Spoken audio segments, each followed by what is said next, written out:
Hello and welcome to the John Ark Show. Today's episode is called How to Keep Your Home in a Nasty Divorce. Before we begin, I want to encourage you to subscribe to our channel for free. You can also like, comment, and follow us. We're going to have a lot of great celebrity interviews coming up, so make sure to click on that notification bell so you can be notified every time we upload a new episode.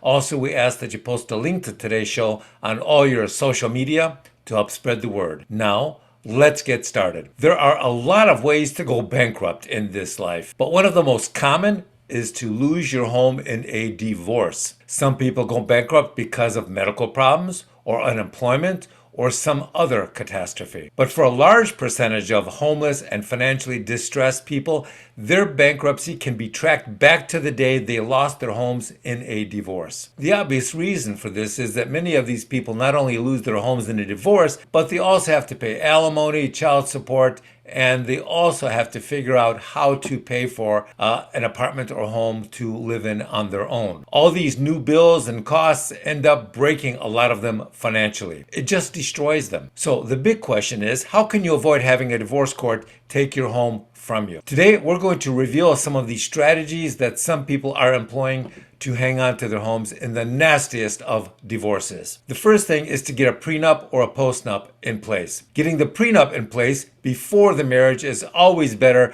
because you have most of the leverage at that point. The prenup should stipulate that the home was yours before the marriage and should remain yours after the marriage. If you didn't do that, then getting a postnup is still possible if the two of you can agree. The next option is to make a point of marrying someone who earns more than you and already has their home, preferably a better home than you if that's possible. If you've managed to do that, then this will greatly improve the chances of you keeping your home. Next, you should spend some serious time getting a great divorce lawyer. What constitutes a great divorce lawyer? Two things. First, you need a lawyer who's highly regarded and highly skilled. The next thing you need is even more important. The lawyer you choose should work for a law firm that donates heavily to the re-election campaigns of the judges they deal with on a regular basis. Now, judges will always say that they're not biased by campaign donations, but I don't know anybody who believes that. Now, this next one is brutal, but it can be very effective. The next option is to deliberately date or marry someone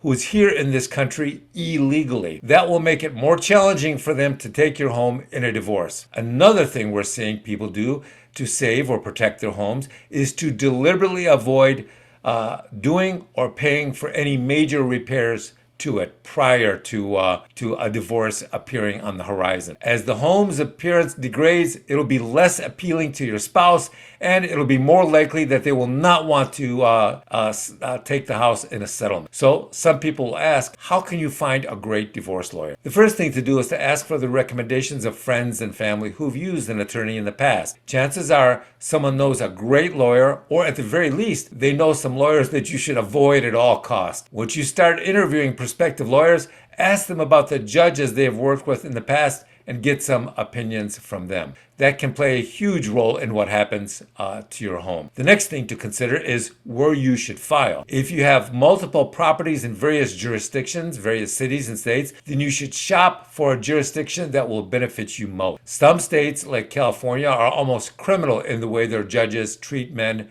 in divorces. It's a level of judicial bias that is completely and utterly designed to financially destroy as many men as possible.